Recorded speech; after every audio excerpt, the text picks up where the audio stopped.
Hey, you guys. I'm having a little technical difficulty, but I'm going to just keep it rolling. All right. So, I can't, for some strange reason, I can't see my messages.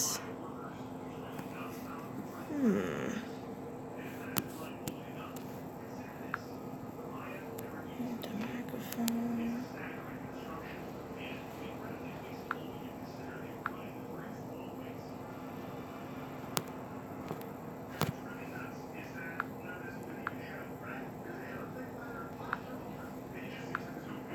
All right.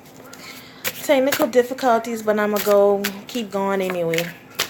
So, I plan on breaking this deck in, which is the Goddess deck that I did a reading on. And I'll do a reading for tomorrow's energy, which is Thursday. And as I get people in here, I'll do a reading for them if they want it.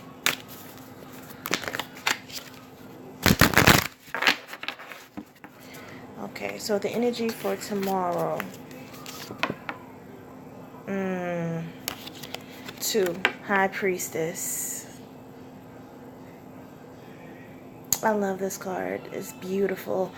The message for this card is wisdom. When I see the High Priestess, I see spirituality. I see happiness. I see joy.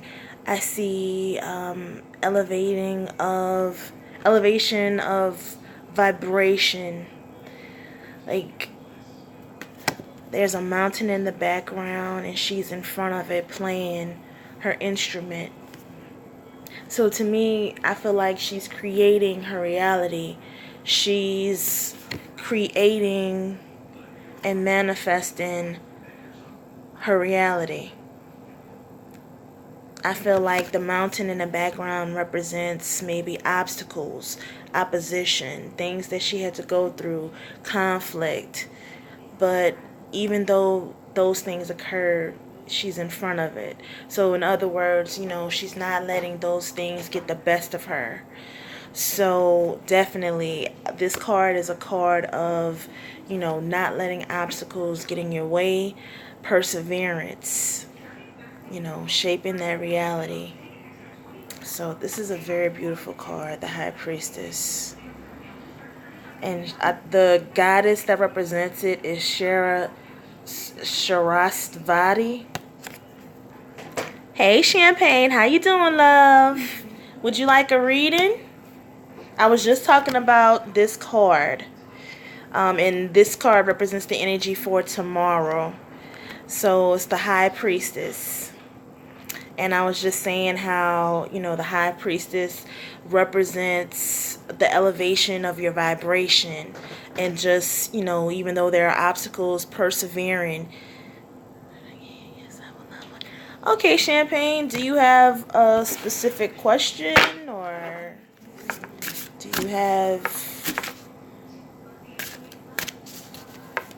You're welcome. You have a specific question or anything that you would like to ask, or you just want me to shuffle the cards and see what comes up?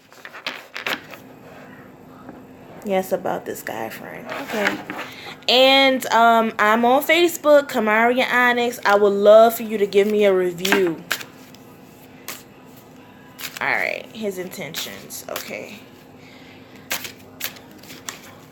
Alright, Champagne, you gonna give me a review, girl, on Facebook? Okay.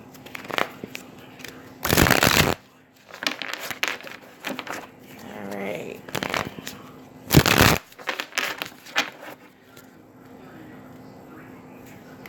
Okay, cool. So I'm shuffling up the cards. I want you to tell me when to stop shuffling.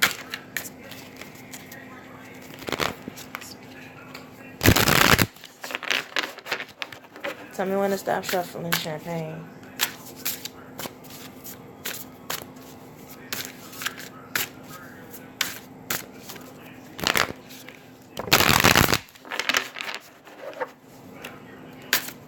Oh, you want me to get in there, huh?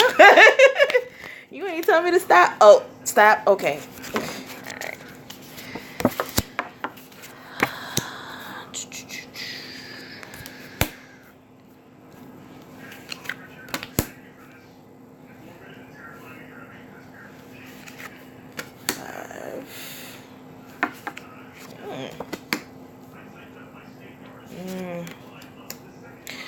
Okay, girl. So this is what I see, Champagne. The first card that came up for you was the Ace of Wands.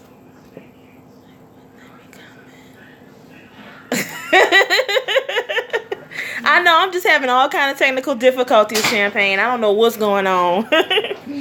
But the first card that came up for you was the Ace of Wands. So I'm figuring the Ace of Wands represents like the beginning stages of this kind of passion that y'all have together. You know, maybe it's somebody that you've just met. You know, y'all kind of getting to know each other. Y'all are at the beginning stages of trying to get to know each other and trying to fill each other out. But the thing that's around it, I feel like, is the element of fire, which is passion, lust, desire. You know, that's how you're feeling for each other right now. It's not, you know, it's, you know, like when you get around him, it's, you know, sweaty palms and, you know... We are wild. He was a friend with benefits. I finally told him how I felt. Yeah. The beginning stages of, you know, of desire. Exactly. Yeah, so true. The next card that came up for you was the Prince of Pentacles. So what that tells me about him is that he's very immature. You know, he's very, very immature, very naive, kind of stubborn. I feel like maybe like he doesn't know what to do with his money, you know, like maybe he might be a little frivolous, you know, not knowing how to invest, not knowing how to save. Oh girl, yes, that's him. Yeah, you know, not knowing how to save, like, but money comes to him.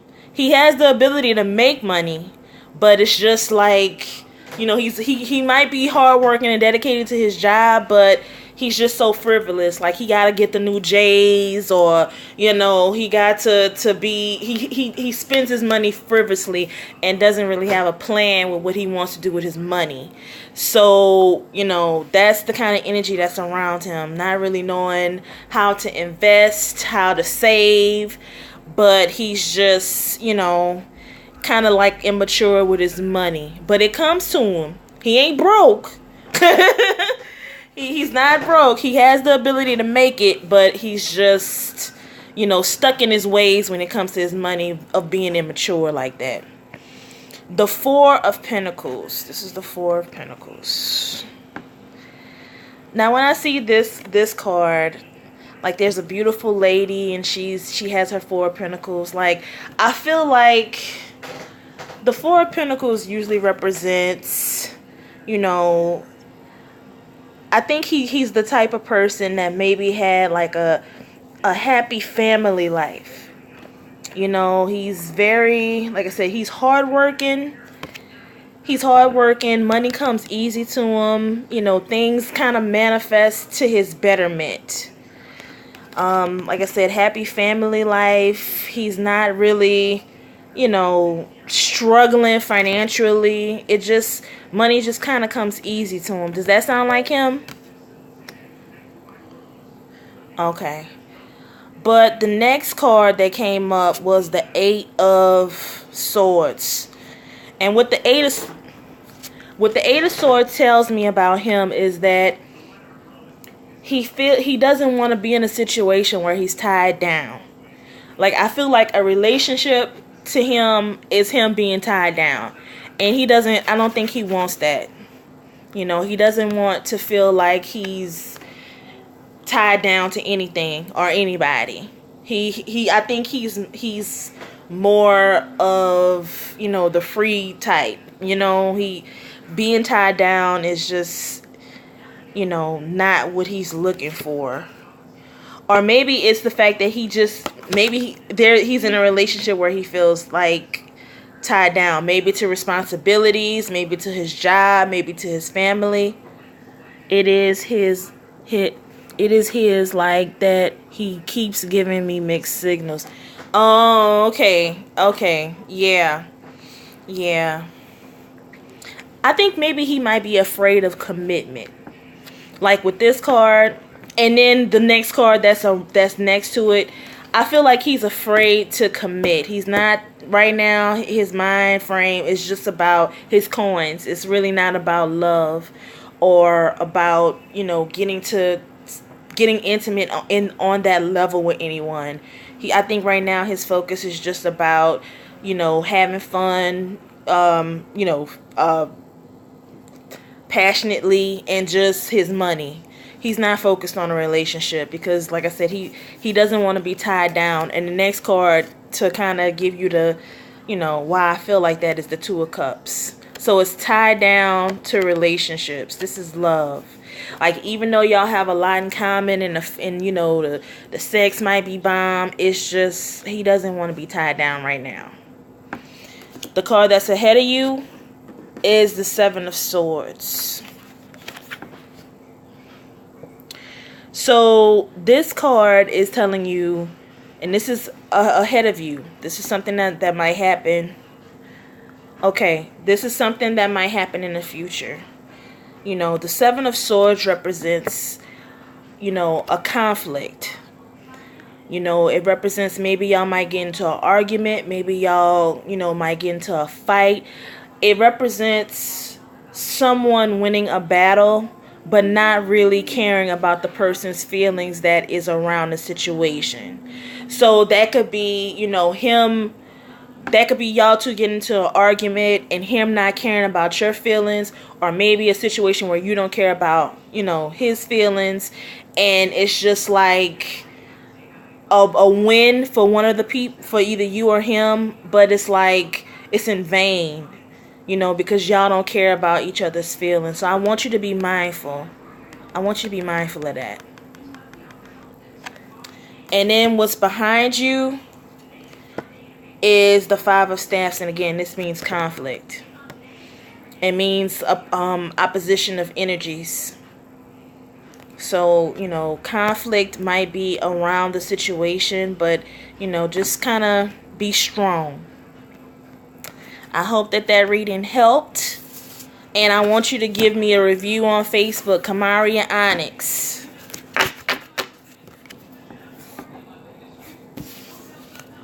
Did you enjoy your reading?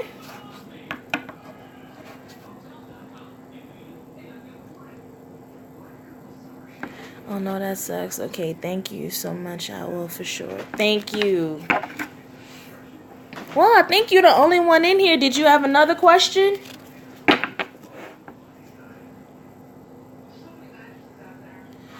Exactly. Now, let me ask you this question, since those two cards came up.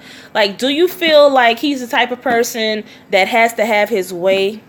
Like, because I think with those two cards being the way that they were, I think it's saying, like, I think you have an idea of his personality as far as, him having his way. Like, I feel like those two cards are saying, he's the type of person that has to have his way, and if it's not his way, then he gets a certain kind of way. So, is that the situation? Oh, yeah. Oh, yeah, he's a Gemini, so yeah, he's like that. Yeah.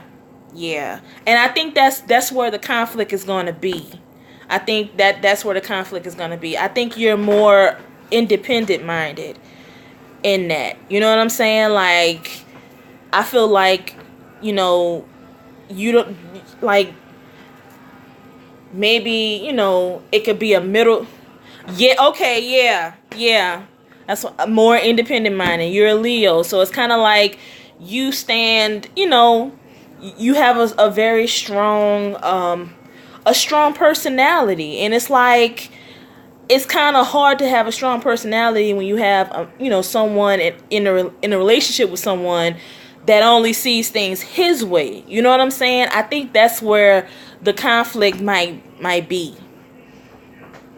So I just want you to be mindful. Yeah.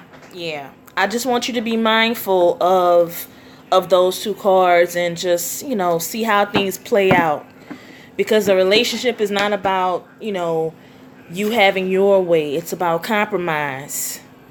You're welcome. You're welcome, Champagne. Did you have another question? Because it's just me and you here. You had another question?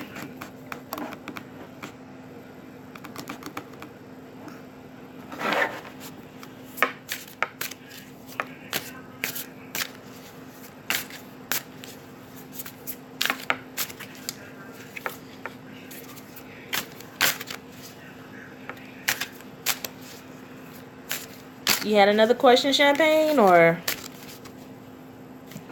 Oh yeah, I'm wondering about my ex. Is it something in particular, or you just want to know, just curious how he is doing? Okay. Now keep that question in your mind. I want you to think about that as I shuffle the cards. And I want you to tell me when to stop.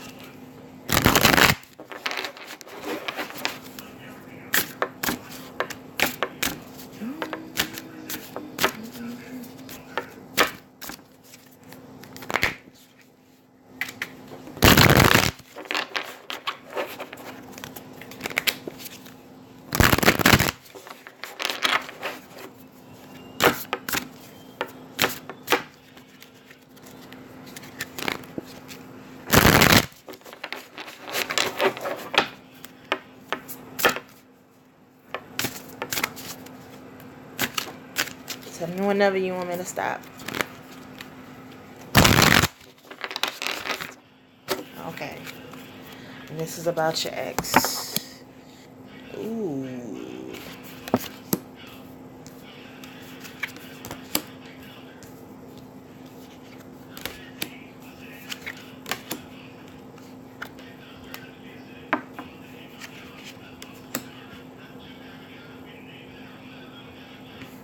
Okay. Alright, so the first card that came out was the Ten of Swords. So to me, the Ten of Swords, I feel like maybe you might be beating a dead horse. Usually the Ten of Swords represents death. It represents, the end of a cycle, the end of a stage. Yeah. It represents, the end of a cycle, the end of a broke our cycle. Oh, okay. Yeah. Yeah, it represents like the end of a stage. Usually in the Rider-Waite, it's the picture. I'm gonna try to describe the picture in the Rider-Waite. Basically, it's a man with like 10 swords in his back.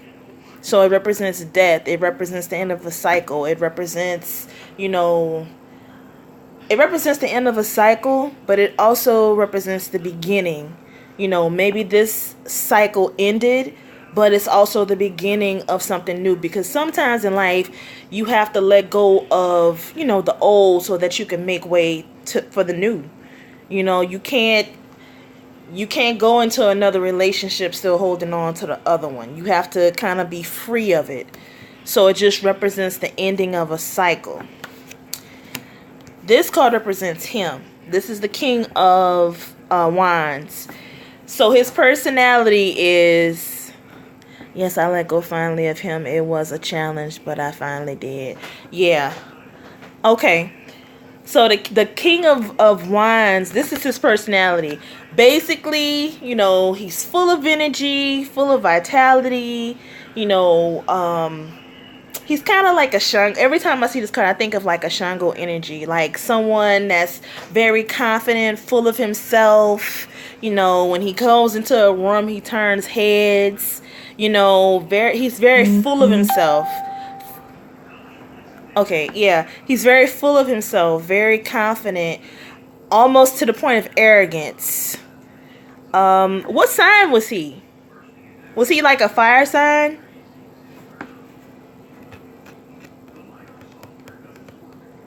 Was he a fire sign? Oh, yeah. Yeah. So this card just kind of represents his energy. The next card was the Nine of Wands. And basically this card just says that, The relationship was a rough one. You know, a lot of ups and downs, a lot of conflicts. But, you know, you stood your ground. You know, even though y'all went through all of those things, you know, you got out of the relationship stronger. You know, you got out of the relationship a better person. You know what I'm saying? Like, even though there were a lot of, you know, problems, you know, it might have left you a little battered and bruised, but, you know, you got out of it with your dignity, with your respect, and it made you, you know, it shaped you. Yeah, it was an eye opener. Yeah, it shaped you, you know. The next card is the Princess of Wands, and I think this represents your energy. Basically, a fire sign. You know, the staffs represents the element of fire. I think, but I think this card just says, you know, it's a good time for you to focus on building yourself up, building your energy up, elevating your consciousness, and just start building up your confidence. You know, build up not only your confidence but your energy, your power. You know, you're a very strong individual. It's time for you to kind of focus on that and work on that. You know, and that could be, you know, spiritually, that could be, you know, it could be spiritually, it could be creatively. Yes, this makes so much sense. Yeah, it's just a good time for you to focus on your energy and just being the best you that you could be. The next one is the Princess of Swords, and again, I think this is your energy. Princess of Swords, basically it's saying, you know, don't go on your first impression of things. It's a good time for you to focus on logic, planning, strategy. You know, focus on, you know, like I said, planning things out. Don't do things out of passion or lust or desire. Do things strategically. You know, and when you do things strategically, you'll see things manifesting. And like I said, that could be making plans for what you want to do. That could be, you know, strategizing on whatever you want to see manifest. But just, you know, don't be so passionate about things. If you want to see them manifest, I want you to, you know, be strategic about it. And that could be with a job, that could be planning out a trip, that could be doing anything creatively. Just plan it out. Okay? And if you do that, what's ahead of you is the Seven of Pentacles. And basically that's saying you will see the fruits of your labor. Yes. And what's beneath you is Yemaya. And basically this card is a card of balance. I think this card is like in the Rider-Waite. This would be temperance. It would be temperance. Basically what this card is saying with Yemaya, and I'm going to tell you who Yemaya is first.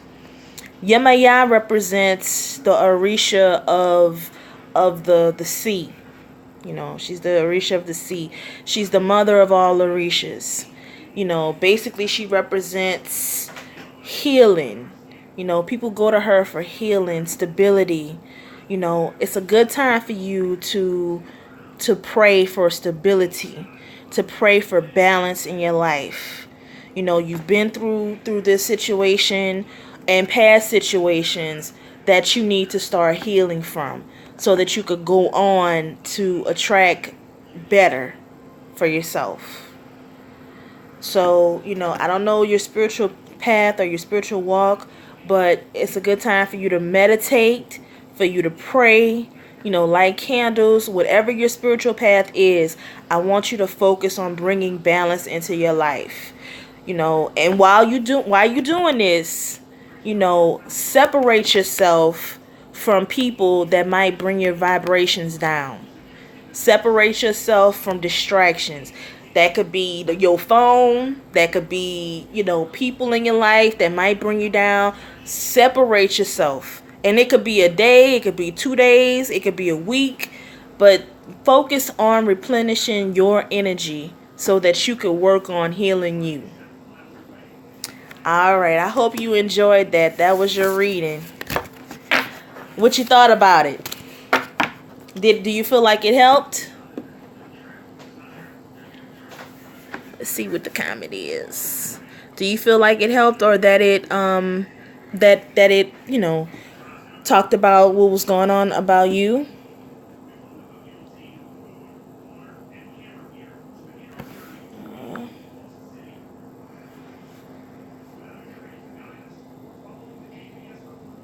All right, I guess so. All right then. Well, that's all for now. I might come on a little bit later and do another one. All right, you guys. Bye.